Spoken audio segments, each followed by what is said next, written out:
Tank don't fuck with Coach Cal. When Tank was walking up, it looked like Coach Cal was about to give him that hug like you always do, and Tank just brushed him off like, fuck out of here, nigga. Whoop, excuse me.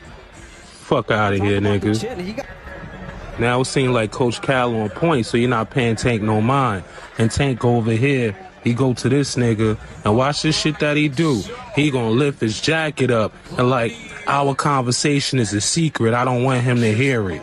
Type shit. Like, yo, what's up with Coach Cal and Tank? They really don't fuck with each other? Like, what? And he brush him off again, like, don't touch me type shit. Like, you see?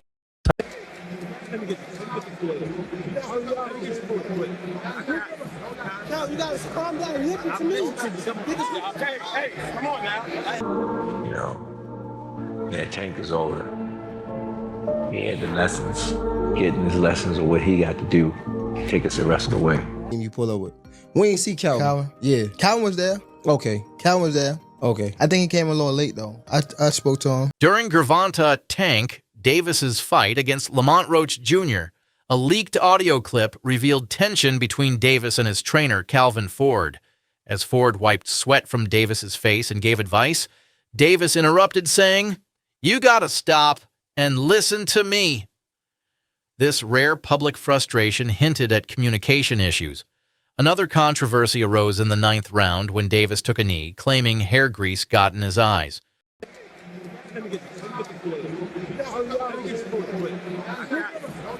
You guys calm down, listen to me. Hey, come on now. It just went like you said. Oh, it was. We looked at 3 rounds. Brian was calling out, yo, I need 3. We got 1. I need 2. He got the 2, but he forgot where he was at. He thought he was still in the 8th round. He thought he still had rounds to go. Thought he still had rounds to go. Thought he was in the 8th round. He was good. We just couldn't figure out why he wouldn't pick it up. Right. The referee did not call it a knockdown, adding to the debate over the fight's outcome. After the match, Ford went in for a hug, but Davis appeared to sidestep him, fueling speculation of tension. Reports of a possible split had already surfaced. Ford stated, "People don't understand my struggles, my beliefs, my emotions, but I do." That little break in between you guys not being, was there like kind of like a family fondness where No, like, he came to see me. Dad, slow down, I'm worrying about you because, boom, he knows that I spend time with my amateurs. You know me, both of y'all know me very well. Yeah. Don't I spend time with my amateurs? Yeah. All the time. That's my peace. And he know when I go spend time with my peace, I'm going through things. You know what I'm saying? When he was there, at least I know where he was at. Because it was something that we didn't do. It was something that we normally do. Y'all with me? And it was good for us to tell you the truth, because when I stepped back in the head biggest game and I haven't been there, it brought back so much memories. When we first started off, and him seeing all us working together, he was happy. And at the end of the day, what it's about, the fight. Tank don't fuck with Coach Cal. When Tank was walking up, it looked like Coach Cal was about to give him that hug like you always do, and Tank just brushed him off like, fuck out of here, nigga. Whoop, excuse me. Fuck out of here, nigga. Now it seems like Coach Cal on point, so you're not paying Tank no mind. And Tank go over here, he go to this nigga, and watch this shit that he do. He gonna lift his jacket up, and like, our conversation is a secret, I don't want him to hear it. Type shit. Like, yo, what's up with Coach Cal and Tank? They really don't fuck with each other? Like, what? And he brush him off again, like, don't touch me type shit. Like, you see? Davis emphasized personal growth, saying, "The fewer people you chill with, the fewer problems you deal with." Observers noticed Davis distancing himself from Ford multiple times. Ford also commented that Davis did not push his performance to the expected level. He noted that Davis enjoys punishing opponents rather than just going for knockouts. Their relationship became a hot topic on social media. Just for a little bit, and we'll fix that. But nevertheless, I think that made that fight a draw. This question is for Coach Calvin Ford. This is Matt from Brunch Boxing. Now, we know that Tank has talked in the past about retiring, leaving the game of boxing. as someone that's had Tank since basically he was a puppet, you phrased him as a boxer and a man, what would you like to see Tank do after tonight?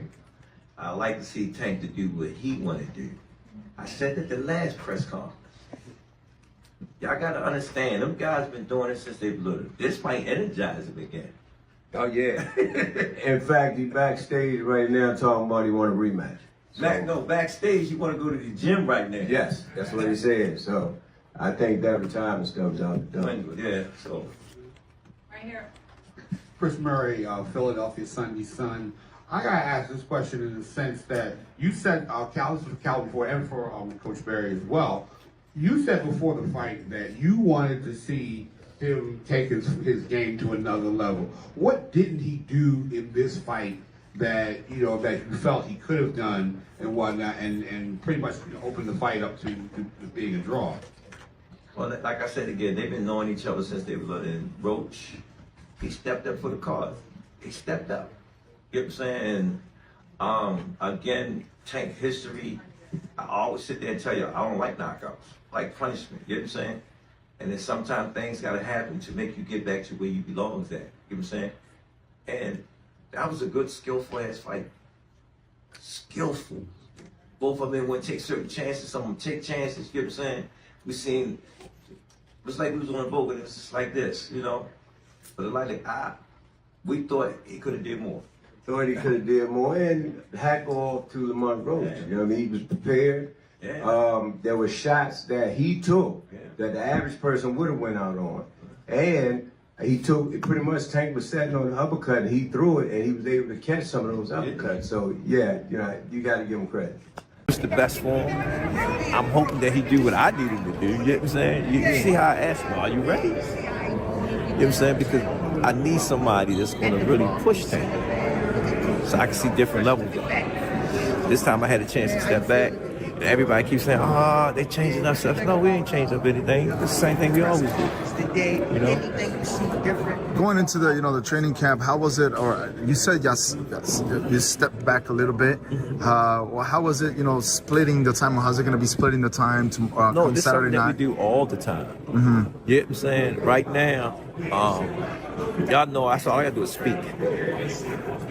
They take out history since I was a kid. One Twitter user, Nathan Earl, wrote, "He made Calvin Ford second trainer and told him to stop giving instructions. I knew it'd be a bad night. Tank without Calvin equals no champion. Every time Tank wins, it's after Calvin's advice. Trying to be bigger than the program never works." This comment reflected concerns that demoting Ford might harm Davis's career. Ford has been more than a trainer. He has been a mentor throughout Davis's journey. Just did. We got off the cameras once. It ain't about the dub with me. It's about, do you got that will against will? I don't know. I know I can. I ain't pushed no buttons with Tank yet. I came from a different beast. I understand what we got to go against every time we get in there. That square box of lunch is serious.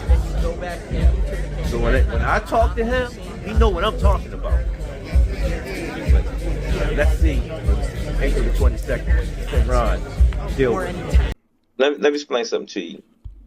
Tank don't look at me as coach, he look at me as dad. Mm-hmm. Do it look like his son supposed to be taking care of dad? I don't even feel right. Y'all hear this time? Tank don't pay his coach. Tank gives me anything I want. Right. But I'm a man at the end of the day. Absolutely. And I'm a hustler. Right. Second and foremost, I came from that cloth. You know what I'm saying? He watched me lose my house, my wife, my family. He watched me do it. It's bigger than boxing. Right. Boxing is just a web. Any rift could affect Davis's future in boxing. Before the fight, Davis reassured fans that his relationship with Ford was fine, but the in-ring exchange and post-fight distancing suggest unresolved issues. Ford has always supported Davis, even when not directly involved in training. Before the fight, he expected Davis to deliver a strong performance. However, the match ended in a majority draw, an unexpected result for Davis and his team. My journey's crazy. That's why I said, yo, you can't write this, man. You cannot write this. My experience being gone and all the stuff that I went through preparing me for where I'm at today.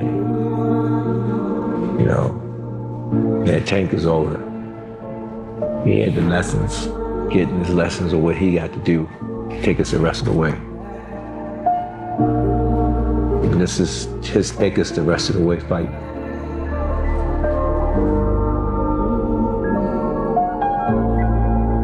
I'm gonna ask you that question on camera. What? I'm talking about family at this point. Cause you pulled up with just somebody else. You didn't even pull up with your team you pulled up with. We ain't see Calvin. Yeah. Calvin was there. Okay. Calvin was there. Okay. I think he came a little late though. I spoke to him. Y'all good. Yeah. All right, because I just seen Calvin too. But that's another thing. Calvin is someone that he's like, when I ain't had no pops, Calvin was the person that you feel me, stepped in them shoes. So no matter if he's not my coach, anything like that, he's always gonna be in my life. And that's why I said I would have asked that question off camera because I already know. Yeah, sure. So I ain't, but you already cleared it. Even after stepping back from Davis's camp, Ford remained supportive. He explained that he had been spending more time training amateur boxers, which he finds fulfilling. But Davis's lackluster performance without Ford's close guidance fueled speculation about their separation's impact. It just went like you said. We looked at 3 rounds. Brian was calling out, yo, I need 3. We got 1. I need 2. He got the 2. But he forgot where he was at. He thought he was still in the 8th round. He thought he still had rounds to go. Thought he still had rounds to go. Thought he was in the 8th round. He was good. We just couldn't figure out why he wouldn't pick it up. Right. Social media reactions reinforced these concerns. One Twitter user, Jetty General, wrote, Calvin Ford didn't train Tank Davis for this fight, and it showed. Their connection and mentality weren't there. Davis wasn't present as a fighter. His head was somewhere else. Ford later addressed the issue, saying, Tank doesn't just see me as a coach. He sees me as a father figure. I've given him everything I could. Now it's up to him to take the next steps in his career. This suggests Ford may be stepping back, allowing Davis to find his own path. Fans and analysts will closely watch how Davis's training changes and what impact it has on his future fights. Whether they reconcile or part ways, their relationship has shaped one of boxing's biggest stars.